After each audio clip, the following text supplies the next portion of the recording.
สบายดีหัวเสียงหัววันได้คุณอ่ะรถทำอะไรขายเลยเขาจอดไว้คือบอกขี่เธอกระเจ้าตันเห็นหัวตันนะออกมาบ่ได้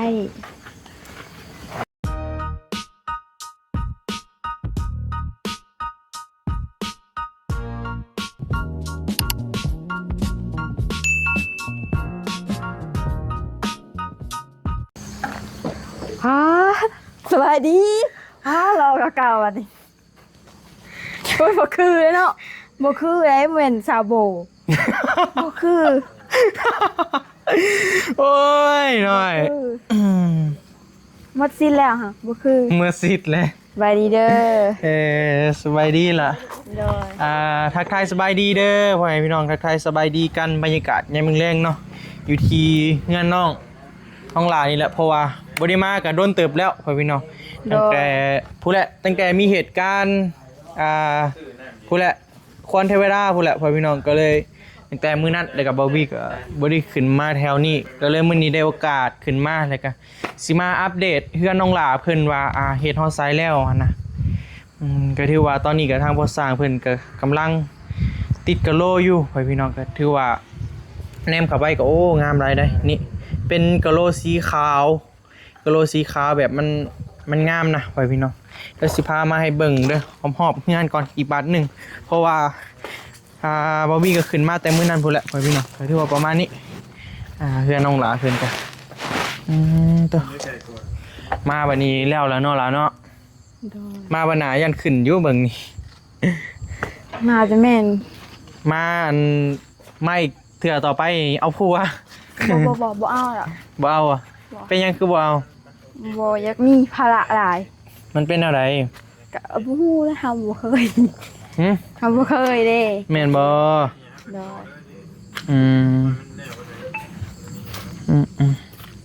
ก็ถือว่าประมาณนี้แหละเพื่อนน้องหลาเพิ่นป่ะเขาไปเบิ่งทางด้านในป่ะล่ะป่ะเดี๋ยวบ่าวบี้สิพาป้าลุงเข้ามาเบิ่งอยู่ทางด้านในเด้อสำหรับเพื่อนน้องหลาเพิ่นนี่ก็ไว้พี่น้องเอ้ยเฮ้ยอู้งามเว้ยงามหอเฮาติดกะโหลเลยแบบมันแปลกหูแปลกตาเนาะแต่มันโดดเด่นขึ้นมาเลยนะพี่น้องมันจะแบบงามเลยนะถ้าว่าติดกะโหลมันคนละเรื่องเลยกับตอนบ่ติดนะกับตอนติดนี่นะเบิดสำนีได้หลายเบิดสำนีได้งามกว้างเนาะพอดีแล้วห้องสำนีเตียงนอนมาวางนี้ปึ๊บนอนปิ่นเบื้องได้ว่านอนอยู่วะปิ่นหัวขึ้นใจไปพี่แหละปิ่นขึ้นนี่วะพอดีห้องน้อยนี่มันสิคักบอลที่ว่านี่มันเห็นทำเลซองเบื้องแต่เห็นเบื้องนี่น้ำพอพี่น้องมันจะคักประมาณนี้สำหรับห้องน้องหลาคนนี้ก็ถือว่าประมาณนี้แหละตอนนี้แมนนาพอสร้างติดกะโหลใกล้สิแล้วพอพี่น้องตัวเจหน่อยนะแผกอันนี้มันเป็นทางด้านในหรือว่าห้องโถง2ห้องนอน1ห้องโถงพ่อพี่น้องแล้วก็นี่ทางหน้ามีระเบียงภาษางานร้อยไปดีเด้อภาษาเด้อบ่ได้เห็นกันดนแหละเนาะแต่มื้อหน้าพูดแหละพ่อพี่น้องโอ้ครับมันได้แผ่นใหม่ของมาไกลเลยบ่ข้าวอยากอยู่ไหนเด้ภาษาติดกำลังเฮ็ดห้านให้เพิ่นอยู่เห็นอยู่มั่งตั้งใหม่แล้วจะที่ยังก่อนถ้าก็ตั้งเสาดีแล้ว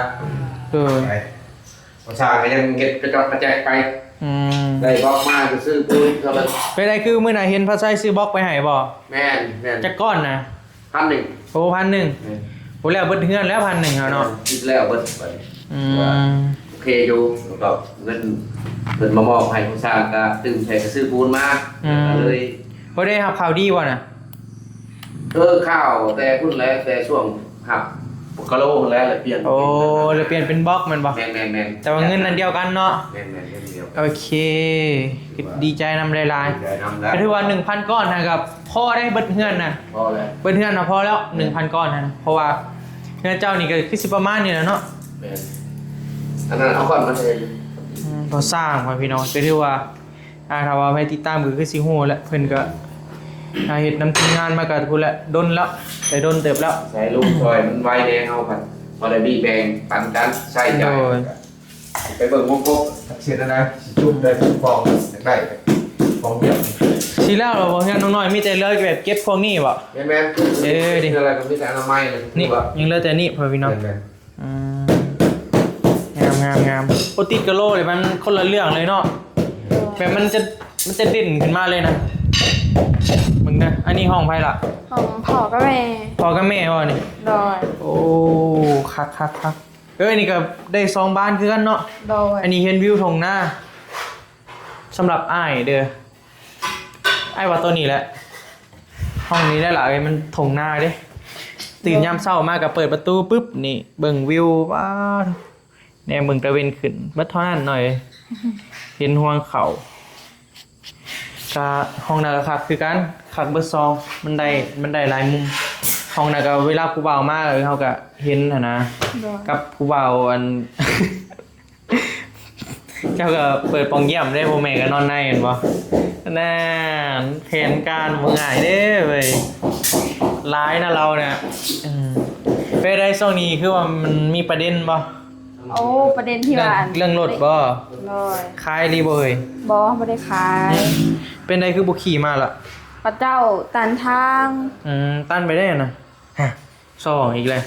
แบบ เอ้ยหน่อย จะเป็นเพื่อนเฮานะ เพื่อนหอมๆอะไรแบบนี่จะออกมานี่แล้วสิเป็นดินกระเจ้านั่นแหละกระเจ้าสิแบบอัดน่ะนะ โดย แต่ทางไงแล้วมันสิต้มเที่ยวยากแล้วกระเจ้าสิอันแบบเที่ยวกลางบ้านนั่นนะ แม่นบ่ โดยแล้วมันเป็นขี้ต้ม แม่น แล้ว รี ก็ บ่ กระเจ้าบ่ให้เที่ยวเป็นบวกนี่ อย่ายิ้มแม่เวลาว่าอย่ายิ้มแม่ เออ น่ะ เอา โอ้ อันนี้ ยหน่อย เฮาบ่ได้ตัวบ่ได้ขายเฮาสิ ยังอยู่เนอกล่ะเนาะ โดยคำเป็นขายเฮาก็จักสิเพิ่นซื้ออะไรเฮาก็ โหน บ่จะเป็น ถ้าว่า ขาย คล้ายกะอีกมันบ่คักอะไรล่ะแต่ก็อีกอย่างเพิ่นก็ให้เฮาเพิ่นก็บ่ได้หวังว่า เพิ่น เจ้า เพ ต้อง ราะว่าเพิ่นหายเฮาสนุกสบายแล้วนะไปหันมานี่มันก็จังบ่ได้ยาก โด ยุ่ ย งยุ่งคู่เฮาก็มีรถเป็นของตัวเองนะ ถึกแล้วล่ะถึกแล้วคันคิดได้แล้วน่ะดีแล้ว โดย คุณค่าทางใจเด้ล่ะ โดยแม่นแหละ เป็นตั้งใจซื้อให้เฮาก็โอ้ยหลาย โดย ถ้าว่าเฮาไปขายก็แบบเครื่องแบบมันจำเป็นในลีก็ในกรณีหนึงอะนะอันนี้เฮาก็พออยู่พอกินอยู่ก็ก็เห็นคอมเมนต์อยู่พ่อพี่น้องเห็นคอมเมนต์ โดย เรื่องรถนี่ก็ ลายแฮงสำหรับน้องน้อย โดย มาแบบเดือดเลยแหละก็ดีแล้วล่ะมันตะกี้ยังว่ายามฝนเนาะ โดย แต่ว่าตอนนี้เพิ่นเฮ็ดหัวตั้นไปได้น่ะ เพิ่นผู้ดีแต่คนเที่ยวเลยนะ ม ผู้ดีเฮ็ดแต่แบบคนเที่ยวผู้ดีประมาณพระเจ้าสิตันมาเลยตันผู้ดีที่เพียงนี้นะเพียง โดย เพียงโกขาอะไรก็เฮาก็ยองเอาผู้ดีแบบล้มคนนี่นะ โดย จักสิเว้าแบบมันเป็นอะไรวะ นี่ แต่ ก็ มันลดกระเที่ยวบ่ได้เลยเห็นบ่ โดยแบบพระเจ้าสิเฮ็ดหัวอัดแบบอ้อมแบบนี้นะแบบอ้อมแบบนี้เลยนะ เจ้าตอกเล็กตะปูแล้วเฮาก็เอาบ่ได้เลยอีกอย่างก็ดินเพิ่นทางสิแบบไขแบบอันน่ะก็บ่ได้นะ โดย ยันเพิ่นเล่าอีก อืม ชอบอัน แต่ว่าหาประกันดีเลย บ่ได้ขาย บ่เห็นในพิษวางดีเสียได้อยู่เนาะ 100%ใส่ได้ โอเคดี น้ำมัน แล้ว ก็เต็มถัง น้ำมันก็เต็มถัง เต็มถัง โอ้ยหน่อยดีแล้วล่ะรักษาไว้เด้อล่ะเด้อ โดย คือไอ้เว้าหั่นแหละคุณค่าทางใจมันเป็นอ่านำใจที่แบบว่าหายังเปรียบเทียบบ่ได้แล้วล่ะ แม่นละอีกอย่าง สุดแล้ว เพิ่นก็อันเพิ่นดึงเฮาขึ้นมาจากโศก แม่น จากเหวนะเฮาก็อยากให้เฮา แม่น สุขสบายเฮาก็ คิดได้แล้วนะโอ้ยดีแล้วล่ะคิดได้แล้วนะดี โดยเฮาก็บ่จำเป็นสิขายเพราะว่าเฮาก็มีคันเดียว จังสิขายไปเห็นหยัง ไว้ เพิ่นอยากให้มีคือหมู่คู่ๆแล้วเพิ่นจังซื้อให้อยากให้สะดวกสบาย ไว้ไปแล้วซ่อนแม่ไป โดย ตลาดไปแบบจะเป็นอุ่นๆก็พอได้ขี่ไปห้องหมออย่างนั้นนะ เฮามีของเองนี่เฮาสบายที่เฮาไปยืมข้อมูลนี่มันยาก ถึงแล้ว มัน ถึง มัน แล้ว เทกอะ ถึงแล้วคันเจ้าคิดได้แล้วนะดีแล้วล่ะสมเซย โดย ยังอยู่เนาะ ยัง ตั้งแต่ว่าเพิ่นนั่นเฮ็ดหัวซื้อเลยขี่ออกมาบ่ได้เนาะ โดยก็ถือว่า FC หลายคนก็ของใจเด้พ่อพี่น้องเรื่องนี้ เพราะว่า บ่าวบี้ก็ไปเบิ่งในคอมเมนต์ก็เห็นเดือดอยู่ โดย ว่าโอ้น้องน้อยเพราะว่าช่วงนี้มันมีประเด็นเด้ โดย ประเด็น400,000ไม่ เพราะว่าอันกะแม่นเขาเพิ่นอยู่เพิ่นชื่อรถอะไรบ่เห็นเฮาขึ้นเนาะก็แม่นเขาเพิ่นอยู่เพิ่นก็สงสัยเนี่ยเห็นเฮาย่างมาทุกมื้อก็บ่ว่าเพิ่นนั่นน่ะก็ก็แม่นเฮาเพิ่นแต่ว่าเฮาก็บ่ได้ขาย ก็ดีแล้วล่ะ โดย ก็เรียกว่ายังเนาะ โดย แต่ก็มื่นขี่มาให้เบิ่งได้บ่มื่นเพิ่นก็อยากเห็นเด้เพิ่นก็ โดยมื้ออื่นเดี๋ยวมื้อแรกนี่เฮาสิอันไปบอกกับเจ้าเฮาสิอันถอนลักวัวได้บ่แล้วเฮาก็ เป็นพี่น้องบ่เป็นเพิ่นเป็นอะไรเพิ่นคือไปเฮ็ดหัวตาลเจ้าผิดกันบ่ บ่แบ เป็ บ นอะไรล่ะ น้ำบ่าวแบบหลายๆคนนะเพิ่นบ่อยากให้เที่ยวนะอย่ามันกลางบ้านนี่แบบอย่ามันเป็นห้องเป็นที่ตมนะอย่ามัน ดินเจ้ามันบ่มีทางเข้าบ่ล่ะหรือมันเป็นไว้ได้เป็นเฮือนไว้ มัน ได้ แบบอยู่กลางบ้านนี่ ม อยู่กลางบ้านคำบ่อันน่ะก็เที่ยวบ่ได้คันบ่ขออนุญาตจากเพิ่น แล้วขออนุญาตจากเพิ่นอีกแม่นบ่ โดยแม่นแหละ โอเคหลายคนก็ของใจในเรื่องนี้หลายคนเนี่ย ข้างเก่าก็ไม่ได้เยอะเลยเปิดไปแล้วงานไม่เช่าไป เนาะ โอ้บ่ได้เลยภาษาเฮากับบ่ปานนั่นแหละ เชี่ยวกับบ่ ซื้อ ปาน เนี่ยรถไฟขาย บ่รถเฮาก็มีรถเฮาก็มีเฮาก็บ่ เอา จำเป็น ขายให้เด้อเนี่ยไปได้ล้านนึง โอ้ยอม เนี่ย เลย ไป ภาษา 400,000เราได้ล้านนึงดีกว่าก็ได้ปูนไล่ช็อปตึกได้ละ10ช็อปเนาะแล้วว่าถึงมาพอได้โบกข้างในนี่เราอ่ะล้านนึงเอาด้วยเจ้าไปเรียกนี่คนขายบ่เชียวอ่ะตอนแรกว่า400,000บ่ขายเด้อ 400,000 ไว้แย่งตีนมัน 500 บาท500 บาทไทยขายแล้วใครวะเนี่ยว่าขายอย่างนั้นเราอ่ะแต่ว่าขายซื้อปูนก็พอได้โบกห้องนอนมาทำอยู่มันหามันจะประทานนี้เป็นได้ป่ะเดี๋ยวมันจะเห็นเลยใครยุบ โดนก็ถือว่างานติดกะโลเฮานี่ก็ปิดจ็อบบ่มื้อนี้บ่ซา ยังไม่หนึ่งนะ ยังหน่อยหนึงบ่ ว่าชักมือใหม่มัน เฮ้มันก็ค่ำแล้วตอนนี้ก็ เบื่อแบบ ตอนนี้ก็ 6โมงบ่ 6โมงพอดีเลย6โมง00เลย เขาจะเอาไปตัดกิโลกันมันมีข่าว3 โมงอย่างเลย โดนโอ้เดี๋ยวเอากะโลไปตัดอยู่อันบ่อนอื่นนี่แม่นบ่ เพื่อนสตาร์ เรือสตาร์ มันบ่มีไฟเด้อยู่นี่มันบ่มีไฟเนาะการเฮ็ดเวียกก็มันก็ค่อนข้างว่าลำบากอยู่เพราะว่าอุปกรณ์เฮาเนาะ โดย มันบางอย่างมันต้องได้ใช้ไฟฟ้านะแต่ว่าอันนี้ก็ถือว่าเก่งได้บ่ได้ใช้ไฟเลยนะเฮ็ดเพื่อนได้เป็นหลังสุดและบ่บีวะ โดย ก็ถือว่าเพื่อนน้อยๆบ่ได้ใช้ไฟเลยเนาะ โดย บ่ได้ใช้ไฟฟ้าเลยพ่อพี่น้อง อันนี้ใส่ตอนนี้แหละ ตัดกิโล โดยสวรรค์เด้สวรรค์มันใช้สวรรค์ไฟฟ้าแม่นบ่ เขาสลันมีสลันลายซ้ายแรกแบบมาขายมากมันก็ได้ยุบ พอได้นะเนาะ กันไปนั่งเข้าบ้านนี่ไฟฟ้าโยไฟฟ้าแล้วมาโกงใหม่อีกเด้ ไปได้กบใหม่บ่ เดี๋ยว เข้าอันนั้นเนาะ แกไปคบอยู่บ้านเพื่อนนั้นมาไกล ก็แห้งอีกเนาะแต่จึงว่ากันเนาะแต่ว่าการติดกะโลนี่ก็ยังเหลืออีกน้อยนึงแต่ว่าเวลาบ่ค่ำมื้อนี้ก็น่าจะปิดจอบแล้วก็งามๆพ่อพี่น้องโดยรวมเป็นงามเลยแหละเสร็จอีกได้พุ่นน่ะเราทำความสะอาดโอ้คักลีนี่โอ้เสร็จอีกเราเห็น แห้งเสร็จให้ละเอียด คักแล้วนี่เอาเพมาเสร็จเนาะย่านปูนติด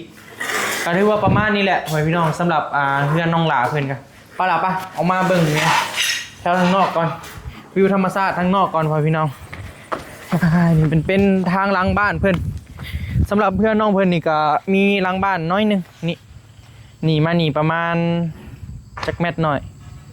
ทอดบ่7 เม็ดประมาณนี้แหละ 7-8 เม็ดมาหลังบ้านนี่นะก็จะมีหลังบ้านอันนี้เป็นทางด้านหลังก็คือว่าเพื่อนน้อยนี่ก็เป็นทำเลดีได้พ่อพี่น้อง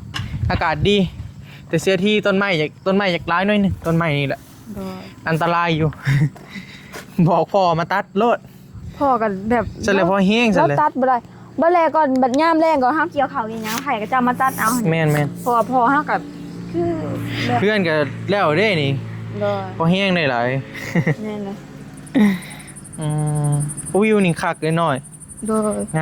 ามวิวนี่ตัวดอกไม้ไว้พี่น้อง เยอะ เขาเขียวงามดีก็ดีใจน้ำลายๆเนี่ยหลายเด้อก็ถือว่าน้องเพิ่นก็มาฮอดนี่ก็ถือว่าเรียกว่า 90% แล้วพ่อพี่น้องสำหรับเรื่องเฮือนของน้องหลาเพิ่นนี้นะ โด เพราะว่ามันยังเหลือแต่น้อยหนึงเหลือแต่ติดบ้านทาสีแต่ถือว่าจบแล้วเนาะมีแต่ซ้ำนี่แล้ววะหรือมีต่อเติมยังอีกบ่ เฮ็ดระก็ หึ ประมาณนี้เลยค่ะ คือว่าไอ้ได้ยินว่าอันระบงระเบียงอะไรยังเฮ็ด ระ ไป เบีย ได้ งบ่ แบบใดนะ เพิ่นมีอันน่ะผู้ใหญ่ทางบาต้าเพิ่นเฮ็ดระเบียงนะแบบใดวะเฮาก็บ่ฮู้คือกัน มีระเบียงมีหัวคันไดอีกบ่ล่ะ บ่มีหัวขนาดแต่ว่ามีแบบ แต่ว่าบ่มีแบบฉาวยุบลงไปนะ เด้อไปได้ปะพาไปเบิ่งหน่อยได้ยินเบาตาว่ากินนี่แหละพ่อพี่น้องแบบใดอีกบาทนี่แต่ก็มีระเบียงก็งามได้มันก็งามอีกแบบหนึง โดย มันก็แบบมันก็คักนั่นแหละพ่อพี่น้อง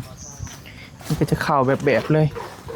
ก็ระเบียงไปได้ละระเบียงมานี่เห็นบ่ระเบียงมานี่ แม่นเลยมันนี่แล้วก็มันนี่แล้วก็ ได้มีหัวคันไดอีกแม่นบ่ โดย โอเคก็ถือว่ายังมีนี่เนาะติดกะโลเลยก็ทาสีเลยก็ใส่บ้านเลยก็ยังมีระเบียงนี่เห็นบ่ระเบียงแบบใดมีหูปบ่ล่ะ น่าจะ มันเป็นระเบียงแบบใด น่าจะมีเฮาก็มี แบบ ลำบากตา แบบแบบน้ำเบาต้าเฮ็ด โดย ก็ถือว่าประมาณนี้แหละพ่อพี่น้อง โอ้ สำหรับงานน้องหลาเพิ่นเนาะก็ดีใจน้ำลายๆน้องเพิ่นก็โอ้ถือว่าความฝันน้องเพิ่นก็ยังมีเฮือนเป็นของตัวเองเลยแหละพ่อพี่น้อง โดย ก็ถือว่าใกล้เข้ามาแล้ว โดย ตอนนี้มัน 90% แล้วพ่อพี่น้องเพราะว่าอีกน้อยหนึงอีกบ่เกินเบ็ดเซ็ตนี่บ่เกินบ่ฮอดเดือนสำไหนวะบางทีก็งามๆเลยแหละเป็นเฮือนหลังหนึ่งงามๆเลยเฮ็ดแล้วก็นี่อีกแม่นบ่ล่ะแล้วก็แต่งเสานี่เห็นบ่ โดยนั่นแหละ อืม แต่งเสาแล้วเฮ็ดอันบันได ระเบียง มักสียังส่วนโตวเลยมักสียัง เฮาก็ยังบ่ฮู้แต่ว่าเฮาเห็นแล้วอยู่แต่ว่าเฮาบ่ฮู้ว่าสิหยัง สีไปได้เหรอ มันแบบอันคือคำแพงนี่นะแบบเป็นการกันอยู่นี่นะ คอนบุหรี่บ่ โอ้สี คล้ายๆสีปูนนี่บ่ สี มันเป็นสีไปได้นะ สีบุหรี่เข้มแคบขาว แบบสีปูนนี่บ่ล่ะ โดยคันบุหรี่เข้มเลย แล้วก็สิมีแคบ คอนบุหรี่ก็คล้ายๆกำลังนิยมในตอนนี้แหละว่าพี่น้องเป็นสีที่แบบยอดนิยมเลยไผที่ว่าเฮ็ดเฮือนโมเดิร์นก็นี่คอนบุหรี่นั่นแหละ โดย ทางในเด้คือกัน สีขาว ทางในสีขาว โดย ทางในสีขาวเลยกับกะโหลกก็สีขาวอีกว่าพี่น้องโอ้งามเลยงามสีขาวงามเลย แต่ว่าเฮาก็หักษาหน่อยนึง โดย เรื่องการหักษาก็ยากๆหน่อยนึงเพราะว่ามันสีขาวเด้แต่ก็ได้อยู่ดอกมันบ่มีเด็กน้อยเนาะ นี่น ใหญ่เลยติเจ้าก็ใหญ่แล้วบ่ โอ้ใหญ่แล้ว ใหญ่อยู่บ่ใหญ่สำได้ บ่น้อย โดย ใหญ่เลยติ ใหญ่แล้ว คือว่าประมาณนี้แหละพ่อพี่น้องสำหรับเพื่อนน้องหลาเพิ่นก็จังได๋ก็หาเบิ่งน้ำกันอีกบัดแล้วพุ่นแหละ โดย แต่ว่าออกพรรษานี่คือสิได้ขึ้นเนาะล่ะเนาะ โดยนั่นแหละ ใกล้แล้วอีกหน้อยหนึงก็ได้แล้ว อีกหน้อยหนึงก็แล้วโอ้ยพี่น้องฮะ ไปขาย ใช้มาบอกเราดีๆด้วยนะยังบ่แล้วอยู่ในรถนี่ กลับมาได้ว่าเรียบเลยเพลงขอบใจผู้ชาย โดย มีให้ขอบใจขอบใจเดินทางปลอดภัยทำเลยเนาะปืนพิกจ็อบได้ปืนนี่เนาะได้ตีปืนนี่ สบายดี หัวเสียงหัว วันนี้ได้คุณอ่ะ รถทำอะไรขายเลยเฮาจอดไว้ คือบอกคี เชื่อกระเจ้าตันเฮ็ดหัวตันน่ะนะออกมาบ่ได้ อย่างนั้น โดยเดี๋ยวเอาปืนท่านเขียวมา354 ที่ ขอ ยังไม่ให้เบิ้งเลยหันบอกขาย ปืนท่านเขียวมาให้เบิ่งเพราะว่าเฮาก็บ่ได้ขายเลยแล้วเฮาก็สิขอนำกระเจ้าแบบ วันนี้เราเจ้าชิเมื่อน้ำไผ่แบบได้บัดนี้ เมื่อ อย่างเมื่อ โดย ว่ารีเว้ย เอา โอ้ แค่ ตากับมือเลยเนาะ เห็นอะไรบัด บ่หยังเมื่อก็ได้ ได้บ่นี่นะตัดมือทางไหนนี่ บนกระเจ้าขายเฮ็ดได้ทางเขาขายเฮ็ดเด้เฮาก็หลัดมาอยู่ค่ะ เอาเลยอันตรายเลยเนาะ โอ้ ผู้หญิงอีก โอ้คู่มือนี้อยู่บ้านเฮาก็ สร้าง คือว่ามี บอกคนเจ้าไปหลัดไว้เด้อแถวป่าแหละ ว้าก ำลังชิย่างเมื่อนี่นะ เมื่อได้ประทานข้าวน้ำเมีย บอกคนเจ้าอะนะ อุ้มรถนี่นะกะลำเลย หาเงินแห้งบ่ได้ ไปดีเด้อโดย มาเบิ่งงานเฮือนน้องหล่าเพิ่นมื้อนี้ก็ได้จ่ายค่าสร้างนี่บ่ได้มาหลายมื้อแล้วโชคดี กลับแล้วฟังนะ คนแรกไปนอนเลย สร้างพ่อพี่น้องพูดแหละเราก็บ้านนมหมึกย่างพูดแหละ ต้องตายเพิ่นเริ่มหนาวนอนนี่เป็นไง ขอเยี่ยม พอจะมาเนาะ โดย พอจะมาอยู่ ตอนนี้เดือนยังยำหนาว มาเฝ้า เดือนเก้าบ่ เดือนเก้าเริ่มหนาวเลยวะ บ่นะมันลม มัน12พุ่นเนาะแต่ว่ากินได้ เดือน คล้ายๆนี่ กับ แหละ เดือน12 มาถ่ายเจอเพิ่นก็ช่วงหนาวๆแล้ว เดือน เมื่อ 3 8-9 โมงป้อไปฮอดเซโนจนอยากแข่งพากันขี่รถจักรได้เลยบ่ได้ขายลีมันบ่ บ่ได้ แต่ก็ยังบ่อยากเสือปานใดเพราะว่า ต้องเห็น ต้องเห็นด้วยตาตัวเอง อีกอย่างนี่ทางนี้แห้งแล้ว โดย แห้งแล้วทางนี้ บ่อยากขยี้หลาย ช่วงนี้ยังเป็นกระแสบ่ มันแต่ว่ามันหึงอีหลีบ่เห็นรถเจ้า โด นี่ ย เนาะ โดย หลายคนก็ แต่ ถามอะนะ แต่ฝนตกผู้เว้นเป็นเดือนแล้วจักบ่ได้ขี่ออกมา บ่แม่นว่าเว้าอีใส่ให้อย่างน้องเพิ่นนะพี่น้อง โดย แต่ว่าเอาของใจหั่นนะว่าอ้าวมันสรุปมันอยู่ใช้รถหั่นนะ หลายคนก็ของใจ แม่แต่บ่แม่นว่าอีหยังดอกเฮา โดย ให้แล้วก็คือให้นะแต่ว่ามันบ่เห็นเด้อบ่เห็นเด้อ ก็แม่นความเพิ่น FC หลายคนเพราะว่าเพิ่นชื่อให้ให้เฮาขึ้นสะดวกสบายเด้แล้วก็เฮาก็ผลก็คือว่าเช้าตกหลายมื้อแล้วเพิ่นก็อาจสิสงสัยนะเห็นเฮาขึ้นมาเห็นแต่เฮาย่างมาแต่ละมื้อนะ มื้อใดสิเอาออกมาให้เบิ่ง มื้ออื่นเขา แท้ คัน วะ ละออกมาบ่ได้ก็ อ่า สิถ่ายให้เบิ่ง ถ่ายไปได้ ครับ บ่เอาได้รูปได้สิเว้าประมาณใดเอา เฮาก็อัดวิดีโอ สิเว้าประมาณใดเอา สบายดีเด้ออ้ายเฮาก็เด้รถเฮายังทันได้ขายเด้อยังอยู่ บื้นใช่น้องต้า โดย เช็คเบิ่ง โดย เข้าไปตรวจเบิ่ง โดย คันว่าเอาที่เชื่อว่าคือสิยังบ่ขายหรอก โดย ถ้าขายเพิ่นบ่กล้าเข้ามาให้เข้าไปเบิ่ง โดย แม่นล่ะ ขายนะ ต้องบิดเบี้ยนไปทางไหนเนาะ โอ้ยมันบ่เข้าก็ย่าได้นั่นนี่มันต้องแบบหาทางบ่อยากให้เฮาเข้าหั่นน่ะ โด อัน ย นี้เพิ่นว่าเข้าได้ เขาได้ จะบอกได้เข้าไปแล้วเอ้าโจรเอาไปแล้วไอ้วะ เออ บ่ เออแห้งอีกเนาะ เขาได้บ่เป็นหยังเพราะว่าเฮาก็ออกมาบ่ได้ดีเด้ มันเป็นไปได้ล่ะเฮือนเจ้ามันเป็นอะไร นี่ก็เจ้าเฮ็ดหัวนี่ อืม แบบนี้นะแล้วมันนี่ เพื่อนมันอยู่ร่วมกัน หอมกันหลายคนบ่ โดยไม่เป็นกลางบ้านนี่มันเป็นกลางบ้านเลยแบบดินกระเจ้าล่ะสิเฮาเที่ยวล่ะสิเป็นดินกระเจ้าหั่นนะแล้วมันสิมีหลาย จะ ค เห็ น นหัวพอได้ย่างข้ามซื้อ แบบ รถออกบ่ได้ ก็ย่วงแบบนี้นะก็ย่วงแบบนี้นะกระเจ้าสิเฮ็ดประมาณนี้นะ เข้าใจ ว่าง่ายๆก็มีแต่คนออกได้ โดย รถอีหยังนี่เอาออกบ่ได้ โดยเพราะว่ารถอัน สมมุติเจ้าเป็นไข่เป็นหยังก็สมมุติแม่เป็นไข่เนาะต้องได้มั่างหัวก่อนบ่จึงไปฮอดโรงหมอ โดยแม่นเลย โอ้ ว่าก็ต้องขอก็ต้องขอกับเจ้าอีกได้เขาบอกขอเพิ่นก็ให้เพิ่นก็ว่าเอาและดินเพิ่นเด้ อืม คือก็ไม่น่ะตามบอดี้ฟังนี่ ดินน้องหลาบเพื่อนหมองน้องอยู่นี่ เป็นที่แค่เป็นดินตาบอดนะ โดย บ่มีทางเข้าทางออก ยากเลยเนาะ ต้องอศัยเดินเขาเจ้าโอ้ โดย แม่นบ่ โดย วันนี้เขาเจ้าเฮ็ดหัวแล้ว โดย โดย มันบ่คือแล้วเนี่ยนี่นะ มันน่ะเนาะทางเฮาสะดวกเอง มันออกบ่ได้ โดยก็ ว่ายังไงทางเที่ยวก็เป็นดินเพิ่นนะเนาะต้องผ่านดินเพิ่นแม่น แบบ บ่ ขนาดเฮาเที่ยวอยู่กับเสียงรถเสียงลาแล้วก็กระเจ้าก็ยังห้องใส่แล้วอันยังเที่ยวอยู่ อันค่อยอัดเวลาก็แล้วดอกประมาณนี้นะกระเจ้าลงคนกับกระเจ้าบ่ให้เที่ยว คิด ดี กันบ่ ก็ มันห่วงดินเด้เนาะ โดย ไอ้พอฮู้อยู่ว่ารถเที่ยวหลายดินเจ้ามันสิโกนเด้ โดยแล้วมันก็สิเป็นขี้ตม แม่มันสิเปื้อนมันดินมันสิ เฮ็ดเอาได้ซะเฮาสิก็ขอไปนำกันนั่นแหละเนาะ โดย ใช่เอาเที่ยวแซ่ซะ คนบอกไงคนมันใจมันขับแคบมันก็ โดย ยากอยู่เนาะ หูมันยังก็ยากไปบัด แม่นเลย คือหูแหละ โดย แต่ละคนใจกว้างนี่ก็มุ้ยปัญหาเลนจริงๆรถจักรซื่อ แม่นเลย เนาะบ่แม่นว่ารถ10ล้อเนาะ ๆ อีกอย่างก็กระเจ้าแบบทางใหญ่มันเปื้อนเด้แล้วกระเจ้าเว้นบ่ได้แล้วกระเจ้าก็สิพาไปกลางบ้านเลยแล้วก็กระเจ้าบ่ให้เที่ยวนะ โอเค โดย ยายมันเป็นขี้ต้ม คล้ายๆหน้าบ้านในเตียง แม่นแหละ หลายคนก็สิเลี้ยวเข้าฮัด โดย เข้าบ่ได้มันไปบ่ได้มันเปื้อน คันว่าเล่านะก็อัดไว้เนาะ อัดไว้ แต่วันนี้เล่าให้เที่ยวแบบ เที่ยว สะดวกสบายเลยพ่อพี่น้อง มีปัญหา ก็มีแต่นั้นเลยเด้อหลายเด้อมันก็ค่ำแล้วเดี๋ยวให้น้องเพิ่นกลับก่อนพ่อพี่น้องอันตรายอยู่ แป๊บก่อนก็ได้ปะ